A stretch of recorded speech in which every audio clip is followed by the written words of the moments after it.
What's up, everybody? Today's video is going to be a little bit different because what I have for you guys is a clip from a podcast show known as the Nethercast. I have mentioned them before on my channel, but for those who don't know who they are, it's a group of people known as Black Cyborg, Temporary Username, Shadowloo, and Razor's Edge. And they all talk about the things surrounding Mortal Kombat and Injustice. And the clip I'm about to play is surrounding the topic of the recently announced Source Crystals in Injustice 2. They are the microtransactions in the game, and we're all sharing our thoughts and concerns and the possible problems this could have on the game. I do only have one thing to say in this clip, and Cyborg and Temp are the main guys who are pitching in their thoughts, so if you guys want to see the full thing, all you have to do is click the link down below and you guys can listen to the full episode whenever you like. And I'll also link their channel so you guys can see what they're all about. What I do ask from you guys is that if you guys want to see more of these podcast clips from the Nethercast, please show your support and give this video a big thumbs up. And who knows, maybe I'll do more of these in the future or the coming weeks. Alright everybody, have a nice day. Please share your thoughts on what we have to say, and I'll catch you guys later. But let's move on to the next thing, I guess, would be the Source Crystals reveal. I think that was the next thing. So I put up a video last night giving my kind of thoughts on the Source Crystals. To me, so I'll just jump and get my stuff out of the way first. But to me, these Source Crystals, it's the microtransactions in the game. They're purely cosmetic. They aren't going to have any sort of stats or gear tied to them. It's purely just the shaders and potentially premiere skins and stuff like that. Where I start to get a little worried is anytime that you make microtransactions like that, even if it is just cosmetic stuff, it's what they haven't really touched upon is how quickly are we going to unlock these things in game. Usually when you make it something that you can pay to get quicker, it means they're likely going to make it so you get it less often in game. Meaning if they didn't have the microtransaction system, why not just let you get it all quicker? But if they have a way to make you pay for it to get it quicker for those that are impatient, they're obviously going to kind of slide that back a little bit so those that get a little impatient have that ability to do so, and therefore they're more willing to pump out some money towards it. We also don't know, are you paying for the exact item you want to get that, like, oh, I like that shader, 50 crystals, here we go. Boom, there, I got it. Or are you paying like $1 for enough crystals to get a box, like a random box to open up to get a random item, like how Overwatch or Halo does it. So then you run into the problem of you're paying money, but you're not even guaranteed to get what you want. You're just guaranteed to get an item. I doubt they're going to go that route, but we don't really know for sure because they didn't really go super in detail of how this whole system worked. And the last kind of thing that I'm a little worried about is we don't know the pricing of this. So this could be something where each shader, if you want like to get a shader quicker, I don't know, what sounds fair to you guys? $1? $1 to get something that you want really quickly, like $1 for a shader, $2.50 for a premium skin. Like I don't know the price point, because if you're somebody that wants to unlock, I guess if you want to unlock one specific item quicker, even if it is $1 or $2.50, no big deal. You know, you got it right away, there you go. I mean, that's hardly any money to spend, not a big deal.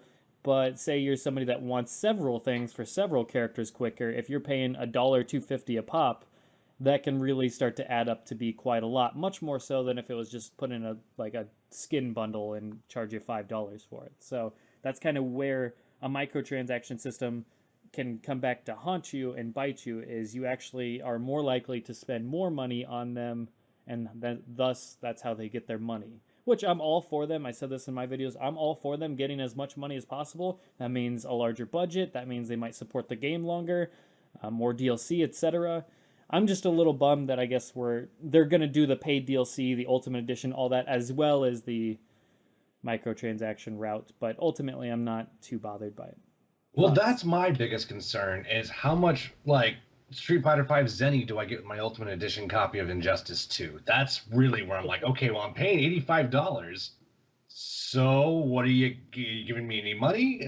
It's weird that I pay $85 and I don't get to pick my color. I still am at the same level as all the $59.99 bitches who paid for the... Yeah, that seems wrong to me. Good. Thank you for bringing that up, because I was actually going to mention that, and I forgot about that part, is I wish in the Ultimate Edition they included some source crystals with it. Why not? I mean, that's a simple thing to put into an Ultimate Edition to say, all right, you also get $10 worth of source crystals. That's not really a huge loss to them because you're already dropping a ton getting their entire DLC. It makes the bundle that much better for those that are going to get the Ultimate Edition, and it allows those that get the Ultimate Edition something right out of the gate. They're like, okay, I can pick this, pick this, pick this, pick this, and there, I'm spent. I mean, Halo, not to keep like comparing it, but Halo did something like that as well, where in the collector's edition that you buy for $100, I believe it was, they included like 10 gold packs that you get over the span of a few weeks. You get 2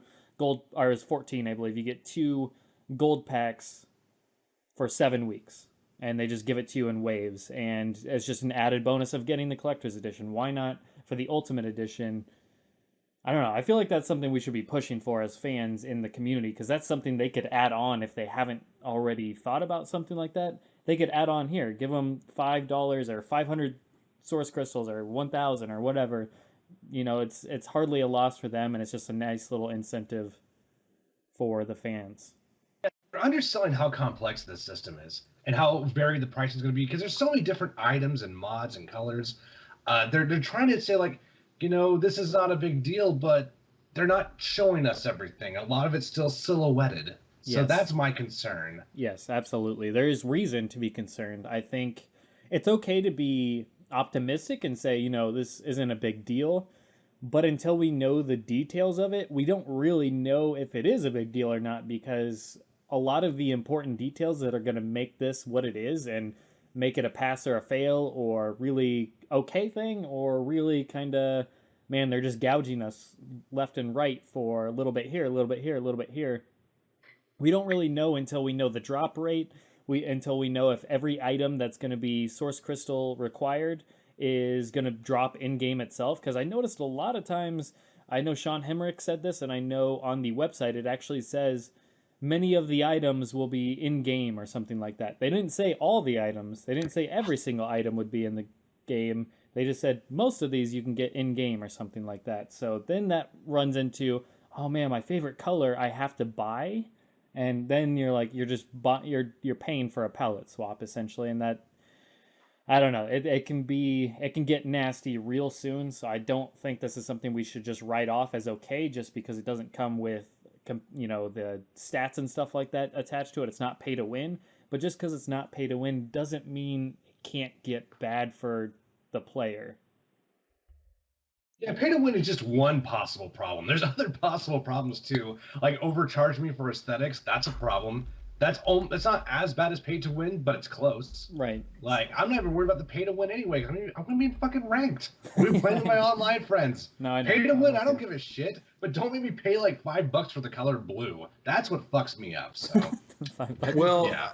Well, these these power crystals do unlock shaders, right? That's what they said. Yeah, they said shaders, premiere skins. I think those are the only 2 things that they really touched upon. Yeah, in the beta, I believe it was very, very rare to unlock a shader, because it took me forever to unlock the Supergirl shader, the white one. Right. It took me forever to unlock that, so I don't know if it's gonna be like taking forever to unlock a shader in like the final version of the game. I mean, yeah, it's just the beta, like I said, like it's just the beta. So if it's gonna be that kind of like rare to unlock a shader, then I can see why I can see why NetherRealm is pushing this crystal thing. Like, hey, if you don't want to wait, here you can buy this. Like, you can like pay $5 to get like one shader or something like that. It's kind of it does bother me the more that I think about it. Yeah. Yeah, I mean, but that's something that they can absolutely control on their end. Instead of just making it random drops, they could just make it, hey, you get a certain amount of currency per match that you do, and then you can go to the character you like, and each particular item has a specific currency that it costs. So you don't have to have random drops. You can just say, oh, I want that shader. How much do I need? Oh, 100 coins. Okay, I'll bust out 5 matches online. Okay, now I'll go spend my coins on the specific item I like. The reason why they don't do that is because of the microtransactions. There's a reason why Overwatch is random drops and loot boxes and stuff like that with random stuff. and Halo is the way it is, and other I mean, there's a lot of games that do it these days because it makes them a ton of money. Rocket League does the same kind of stuff these days. It got updated to have like loot box, loot crate type system where it's random drops like that, and you actually have to pay money for the crates to get random items, and it's like you're not even guaranteed to get what you want. My friend who plays Overwatch, every time they have a seasonal holiday thing, they'll put up seasonal skins that you can only get during that like 20-day period or 15-day period. So if you don't actually, I mean, even if you play a ton, which I have before on the Halloween one, I didn't get like 3 or 4 or 5 skins that I wanted that looked really, really cool. And once they're gone probably until the next season, like until next Halloween. So you're more enticed to spend the money to get loot boxes to have a random chance at getting what you want. That is where the monster can come out of this thing, is how abusive are they going to get with it, or are they going to just make it purely, oh, if you don't want to wait, you can do this, you can pay $1, get what you want right away, no big deal. I mean, there's a lot of abuse that can come out of this, so I don't think it's something that should be just like a big sigh of relief. It should be like a small sigh of relief, but then still a little bit of cautiousness, because there's a reason why they haven't announced the prices yet. There's a reason why we don't know all the little details yet, because they're scared. They don't want to scare people away too soon. They're still probably working on all those facts and figures anyways. But it's also a matter of, is WB going to put their foot down and say, no, you need to charge this amount for this amount, and so on and so forth, because that's their money too. We'll point to DC Legends, I believe, DC Champions or DC Legends or whatever that is on the mobile game. Yeah, it's Legends, I think. Angry Joe played that. Marvelous Champions. Yeah, Angry Joe played that on stream one time just to show how much of a ripoff that is. It's a mobile game with microtransactions. Just to unlock one character, and it's like Deadshot or something, you have to pay like $50 or something crazy just to get enough crystals, because they use like a crystal, or no, they use shards is what they call them there. Just to get enough shards to unlock one character was like $50 in a mobile game. Like, that is insane. That makes zero sense. That's stupid. And there's a ton of that video unlockable was characters. Funny though. Yes, but so that's where we need to kind of worry. That's why we're not out of the woods yet. And because I mean, this is the same company. It may be NetherRealm Studios, and I highly doubt they would like that. I trust NetherRealm Studios, but at the same time, it takes two to tango, and also, I don't know. I'm cautiously hoping that this is not going to be something that becomes crazy. I'm fine with just playing the game and waiting, even if I to Temp's example where he has to pay $5 just to have blue for the character he likes, something to that degree. I'm fine waiting if it takes me 20 hours just to get blue or some crazy thing like that. Whatever. I'll play the game. I like most of the models anyways, and the options that we're given. I can wait to get my ideal setup, because I'm hopefully going to play this game for hours upon hours upon hours upon days, etc. So I can wait, but at the same point, it does get a little gross when you start kind of like, let's make the shaders come up a little bit less often. That way they're more enticed to start paying for it. And we'll bump it up from $1 to $1.50 per one, or we'll make you pay for crystals for a random box rather than getting what you want guaranteed. So then it becomes like a gambling addiction that you're enticing people to do, which people do fall for that. I know people firsthand, like I said, with Overwatch, which is like a $40 game if you bought it on PC. My friend has now paid over $120 for Overwatch because of all the loot boxes that he's wanted to get just to get the items he wanted during the times when they were available.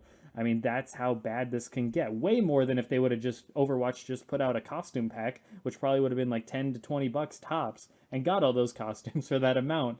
You take risks to get them, so it can get really gross, even from the best developers out there. Blizzard's a pretty damn good developer, but with that type of microtransaction system, even cosmetic only, it can get a little silly and a little gross. So I wouldn't get too happy too soon on that whole front.